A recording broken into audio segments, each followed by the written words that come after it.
আসসালামু আলাইকুম, সবাইকে শুভেচ্ছা জানাচ্ছি আয়েশা কার ট্যুরিং থেকে। আজকে আপনাদের জন্য নিয়ে এসেছি ছোট্ট ফ্যামিলির একটা গাড়ি, টয়োটা বিটস সিটি রাইডের জন্য। মূলত এই গাড়িটি আপনাদের জন্য ভালো হবে, যারা আসলে বাচ্চাদের স্কুলে নিয়ে যেতে চান তাদের জন্য এই গাড়িটি একদম পারফেক্ট হবে।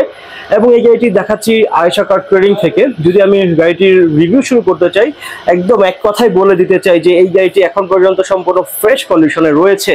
আপনারা কথার সাথে মিলিয়ে নিতে পারেন। আয়েশা কার ট্যুরিং এ এসে গাড়িটি যখন আপনারা চেক আউট করবেন তখনই কিন্তু বুঝতে পারবেন যে কতটা ফ্রেশ কন্ডিশনে রয়েছে এই টয়োটা বিটস ছোট ফ্যামিলির একটি গাড়ি।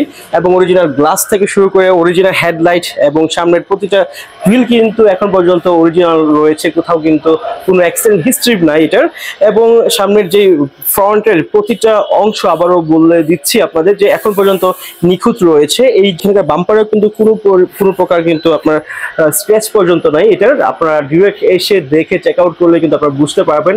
যদি আমরা আপনাদের ইন্টেরিয়র দেখাতে চাই, আর ইন্টেরিয়রে কি আয়োজন রয়েছে, চলুন আমাদের সাথে দেখে আসি। আর ইন্টেরিয়রটি সম্পূর্ণ ব্ল্যাক অ্যান্ড অ্যাশ কালারের কম্বিনেশনে কিন্তু রয়েছে। যদিও বা ভিডিওতে সাদা কালারের সিট মনে হবে যে এটা হচ্ছে অ্যাশ কালার, বা এটা হচ্ছে অ্যাশ কালারের। এবং এটা কি স্টার্টের গাড়ি।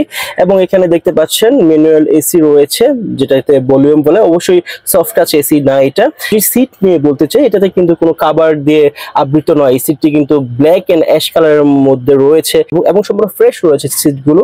সামনের সিট দুটোই এখন পর্যন্ত ফ্রেশ রয়েছে। এবং পিছনের যদি সিট দেখা যায়, আপনাদের দেখতে পাচ্ছেন পিছনের সিটটাও কিন্তু এখন পর্যন্ত ফ্রেশ রয়েছে। ছোট ফ্যামিলির জন্য পারফেক্ট একটা কার হতে পারে এই টয়োটা বিটসটি আপনাদের জন্য। এই ছিল ইন্টেরিয়রের আয়োজন। এবং যদি আমরা রিয়ার থেকে দেখতে চাই, দেখতে পাই রিয়ারের গাড়িটির পিছনের অংশ কিন্তু এখন পর্যন্ত অরিজিনাল আছে। এখানে কিন্তু কোনো স্ক্র্যাচ পর্যন্ত নাই। আমি আবারও বলছি, আপনারা এখানে এসে মিলিয়ে নেবেন কথার সাথে। এখানে কোনো প্রকার বিন্দু পরিমাণ স্ক্র্যাচও নাই পিছনে। এবং অরিজিনাল গ্লাসটি এখন পর্যন্ত আছে, দেখতে পাচ্ছেন। এখানে 4 পয়েন্ট অপশন গ্রেডের এই স্টিকারটা পর্যন্ত এখন আছে, যদিও বা অনেকবার ওয়াশ হয়েছে, যার কারণে একটু ছালবাকড় উঠে গিয়েছে।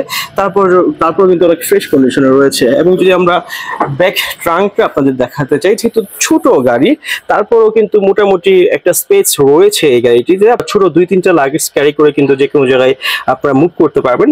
তারপর যদি কেউ চান যে এই গাড়িটি আসলে এলপিজিতে কনভার্সন করবেন, সেক্ষেত্রে কিন্তু আপনারা 40 লিটার ট্যাঙ্ক দিয়ে এই গাড়িটি এলপিজি করলে কিন্তু তারপর কিছু স্পেস থেকে যাবে। এবং যদি একটু আপনাদের বলে দিতে চাই, যে স্পেয়ার চাকা দেখতে পাচ্ছেন, এখানে যদি আপনারা রাউন্ড সিলিন্ডার দিয়ে এলপিজি করতে চান, সেক্ষেত্রে কিন্তু বুঝাই যাবে না যে এই গাড়িটি আসলে এলপিজিতে চলছে না তেলে চলছে। এই ছিল এই গাড়িটির রিয়ার থেকে। আমরা আপনাদের দেখানোর চেষ্টা করেছি টয়োটা বিটস হোয়াইট কালার এই গাড়িটি। এই গাড়িটির মডেল ইয়ার হচ্ছে 2011 এবং রেজিস্ট্রেশন হয়েছে 2016-তে। এবং ট্যাক্স টোকেন ফিটনেস সবকিছু এখন পর্যন্ত আপডেট রয়েছে। তারা এই ভিডিওটি দেখে আসবেন এবং আয়েশা কার ট্রেডিং এ এসে চেক আউট করার পর কিন্তু অবশ্যই আপনাদের জন্য স্পেশাল একটা ডিসকাউন্ট অবশ্যই থাকবে। এই ছিল আজকে আয়েশা কার ট্রেডিং থেকে। সবাই ভালো থাকবেন, সুস্থ থাকবেন। আসসালামু আলাইকুম।